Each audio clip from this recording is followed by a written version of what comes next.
Welcome back to Old Homes Restored. I'm Sean Pratt. This colonial revival house in Washington, D.C. dates back to 1936, while our next home was already abandoned at the time that this house was built. And as you'll see, the new homeowners have had some very difficult work to do in a very beautiful place. High in the mountains of southern Idaho sits an old mine, and on that mine sits this 1917 rock mansion. The home was lived in for only 10 years and then abandoned for the next 70, until Deborah and Gary Jones decided to buy it. At that time, the home was really just a shadow of its former self. When it was left in 1927, everything was left here. The dishes, the china, the linens, the beds, the home was left intact. And over the years, just piece by piece, people came in and stole it away. Since the house had been completely gutted, Deborah and Gary knew they would have to find small clues to put it back together.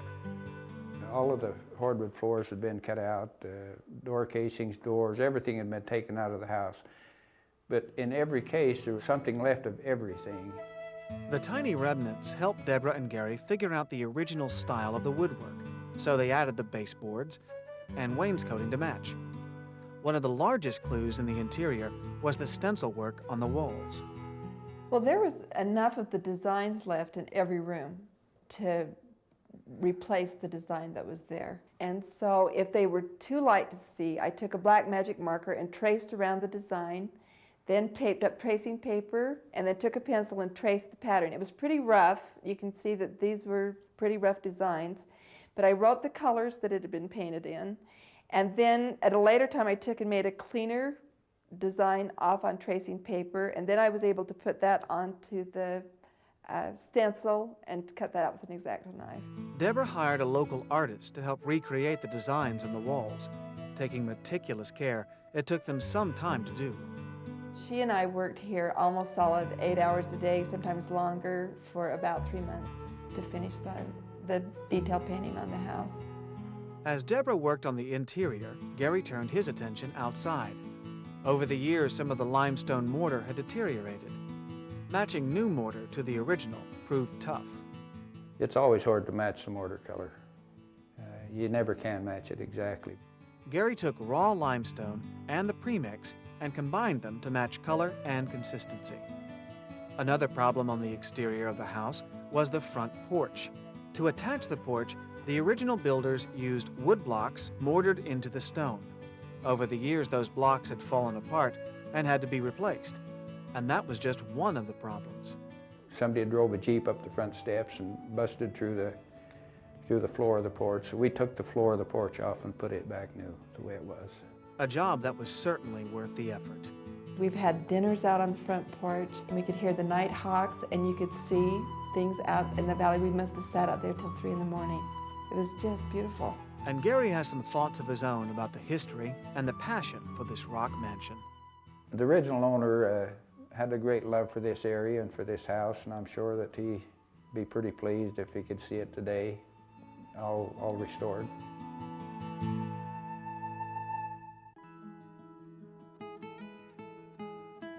If you've salvaged trim from around an old door or window, but think the pieces are too small,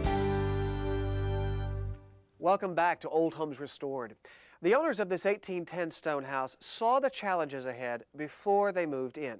But the stick Victorian in our next story seemed less challenging until the owners got the sinking feeling something was very wrong. The House of Seven Gables. Sounds like a mystery novel, but the only mystery here is that there aren't 7 gables. Owners Jeff and Star Barrow have studied the house's history. Built in 1885 by the Gable brothers, Jeff knows how the home got its name. Harvey was a bachelor, and Amos was married to Mary, and they had 4 kids, and so this was known as the House of Seven Gables for many years. The latest chapter in the story of this house started when Jeff and Star decided to buy the house and restore it. There's something that attracted us to this home, and the warmth of the home, and the history of the family, as a family, drew us to it also. The first challenge the Barrows faced was right under their feet. The back of the house had sunk approximately 2 to 3 inches, and so you'd find yourself walking downhill as you walk towards the back of the house. Simply jacking up the back part of the house wouldn't work, for one very important reason. The ceilings are all hand stenciled and painted in 1885. And we were concerned if we tried to jack the house back up that it might cause more serious cracks. The Barrows hired contractor Jim Richardson. He put 50-foot I-beam supports on the back third of the house and rebuilt the underpinnings. Once the foundation was secure, Jeff and Jim carved long shims for each floor and slowly leveled the house floor by floor. On each of the floors, we built tapered shims from basically a fraction of an inch to 3 inches and about 20 to 25 feet long, and placed them on each of the beams in the floor. Leveling this massive house with shims wasn't easy. We actually drove them into place because just putting them in place is really not good enough to support. You want to put stress on the wood. Next, those hand-painted ceilings. The couple filled cracks and sprayed them with sealant, but touching up the original paint color proved difficult because of residue left by 19th century gas lighting. Dirt over the years, it was tough to hit the original color, so we were actually matching somewhat aged, dirty color paint. Jeff eventually got the right match through trial and error. He was able to hurry the process of testing different colors by using a blow dryer to speed drying time. Meanwhile, Star was working on the damaged glass color wheel at the top of the stairs. She moved it to a nearby room and then was able to restore the wheel with scraps of original glass found in the house. Luckily, there was enough broken glass around that I was able to repair a couple of the pieces that were broken in the color wheel.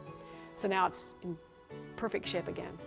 Then Star replaced the color wheel at the top of the stairs with a piece of stained glass she made herself, choosing a different pattern but similar colors to the original wheel. As you walk around this incredible mansion, you can understand how Jeff and Star Barrow feel they're just passing through. The house of 7 gables can now add them to its own history. We think how lucky we are and fortunate we are to be able to be a part of the history of a home that obviously has been here 100 years and more, and will probably be here 100 years from now, hopefully longer than that.